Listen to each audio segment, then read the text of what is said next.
Oh, hello. Did you know it's 75 years since Victory in Europe Day, the end of the Second World War? Well, I've got a story from the East End of London, which happens to be where I grew up. Would you like to hear it? Then get comfy. My name's Jack, and I was 9.5 years old when on Sunday, 3rd of September 1939, I was listening to the radio with my mum and my dad, and the Prime Minister, Winston Churchill, announced that England was at war with Germany. We lived in Silvertown, really close to the paint factory. In fact, there were lots of factories at one end of the road and the docks at the other end. I'd asked my mum if I could be evacuated with my 6-year-old little sister, and she'd said, yes, it's a bit like going on holiday with your school friends and your teacher. We had to go quick because there was supposed to be bombing and gas raids from the first day. So, next morning, I got all dressed up in my nice clothes, and my mum packed my case. 1 pair of pyjamas, a change of underclothes, and a sandwich. Also, I slung my gas mask over my shoulder. There was another thing Mum got out. A brown label. It had my name on it, Jack, my date of birth, born in 1930. My address, I lived on Drew Road, had her name on it, and the school I went to, Drew Primary School. And she fastened it to my coat. And then we made our way to the railway station. Oh, it was so exciting. Normally, you had to be rich to go on holiday. Oh, me and my school friends, we all said goodbye to our parents. It wasn't a sad time. It was an adventure. I'd never been to the countryside before. As me and my mates were all waving from the train window, we started singing. Now I'm getting very fond of my gas mask, I declare. It hardly ever leaves my side. I sling it on my back and I take it everywhere. It even comes to bed at night. It's been a real good pal to me, I must confess, and helped me out of many a mess. By train I went for a very tiring ride. There wasn't any corridor outside, and when I felt the turning of the tide, well, I did what I could with my gas mask. Ooh, a-doo-doo-doo-doo-doo-doo. Once the train stopped, we went to this big school field and we all lined up. And someone came round and checked my head for head lice. The cleanest children got chosen first. So I stood up as straight as I could with my shoulders back. In the end, me, my sister and this other boy got put together on a poultry and cider farm.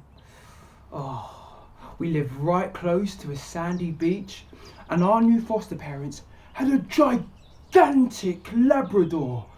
We loved our new home, but things were a bit different.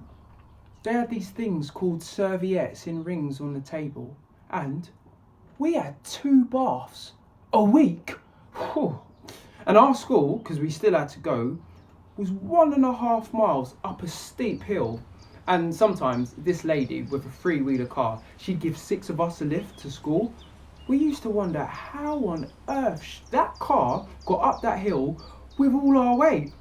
And our school was really small. We had 2 classes in one hall. One class facing one way, the other class facing another. Sometimes it got really confusing. And hopscotch, oh, that was my favourite game. We played that all the time. And on Sundays, we got pocket money. We would all go down to the shop and we'd buy ourselves 6 sweets and a licorice stick. 1 sweet for each day, we'd line it all up.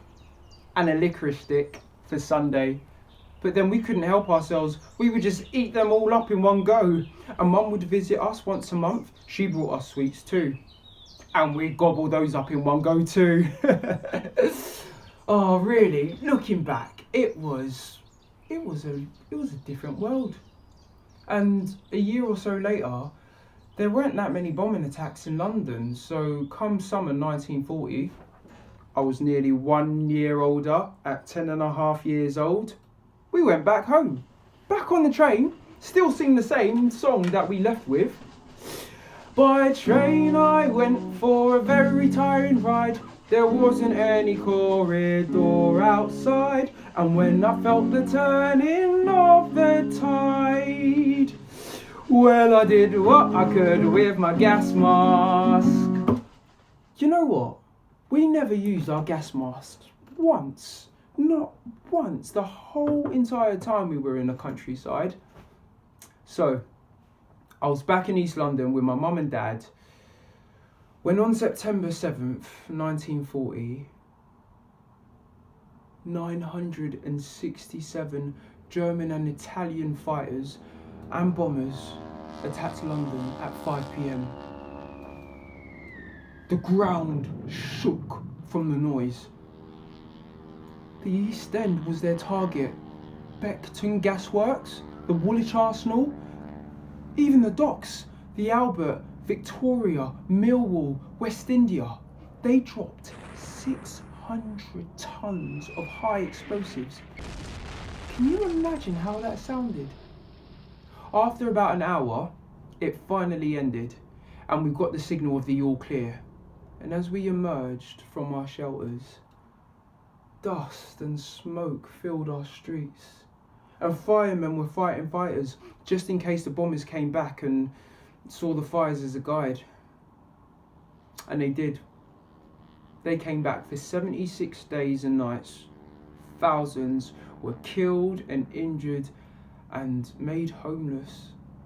The Blitz, it was called. Life was just full of dirt, dust and smoke. We had no gas, no water, so there was no washing, no cooking, and you couldn't do a number 2 for days. By now, 6 fruit drops and a licorice stick seemed like a dream. It was weird how it affected all your senses. The smell of timber, the taste of dirt, the blackness of blackout, the glare of flares and blazing red and orange skies after a raid, the strangest smell of powdered brickwork off of fallen buildings. You know, you'd be walking down the street and you'd see a house sliced in half like it was cut with a knife or part of a comic strip. Upstairs, the floor would just jut out with a bed and mattress and wardrobe. It looked like a doll's house. All this I would see every day on the way to my best mate Johnny's house, because we still went out to play like everything was normal. Hopscotch was still one of my favourite games, and we would carefully look for shrapnel from the yak shells. The nose caps, the bit at the top, they were the best currency for swapsies with my mates. And you know what I heard? I heard that London Zoo had to destroy all their poisonous snakes and insects in case they escaped. And the elephant had to be evacuated. Oh, one night on our way back, about 7 p.m, because we'd been watching this random impromptu baseball match in the park, I saw something I've never forgot.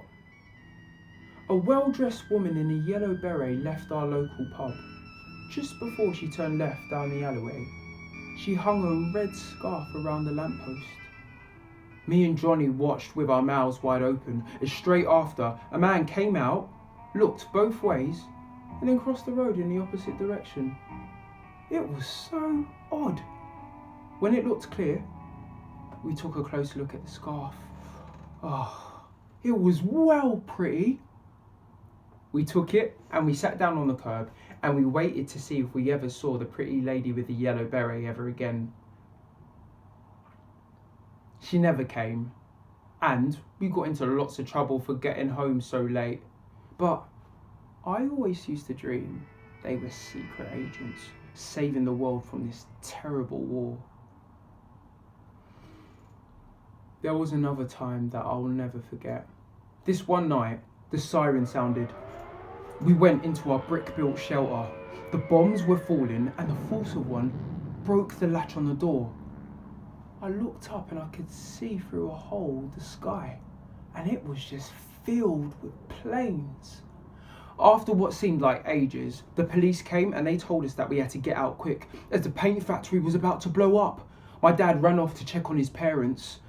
Soon enough, the bombing eased, but then everyone was told we had to get out of Silvertown quick. So, me, my sister and my mum, we made our way to Woolwich Ferry. When we got there, it wasn't working.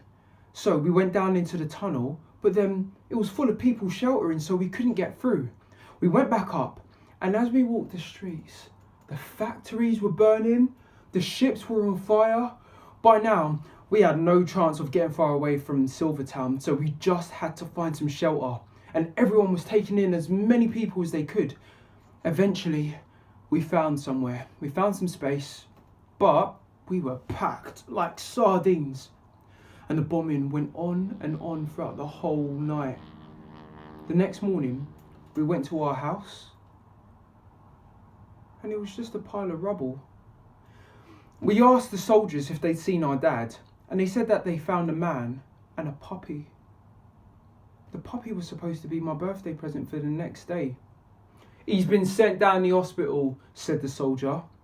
My mum was told to board a bus with other Silvertown survivors to a school at a temporary shelter, but she refused. We went down to the hospital instead. Here, we were told that he was in theatre when the hospital was bombed, and it's likely that he was dead. My mum looked everywhere for him. Some of the dead were taken to East Ham Town Hall, but he wasn't there either. After some days, guess what? He came home to our grandparents' house. He just turned up with a puppy in his arms. And that school that we were supposed to go to for temporary shelter, it got hit by a landmine. It just felt like every single day was a game of luck. I remember the 8th of May, 1945. The day it was announced as victory across Europe. By then, I was nearly 16 years old.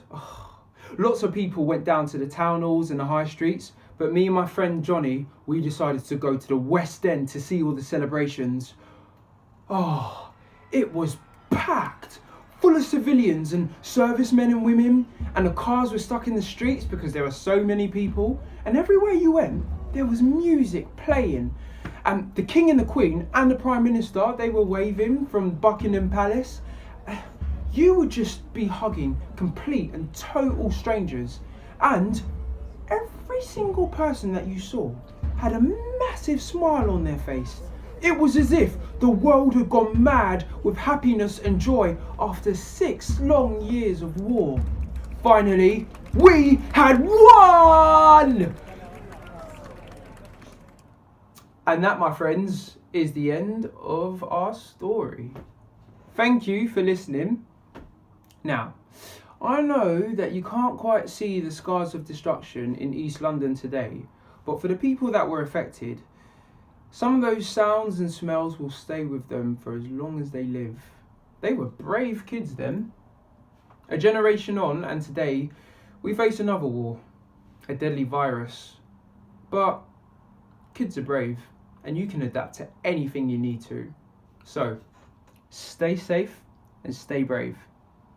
And thanks for listening.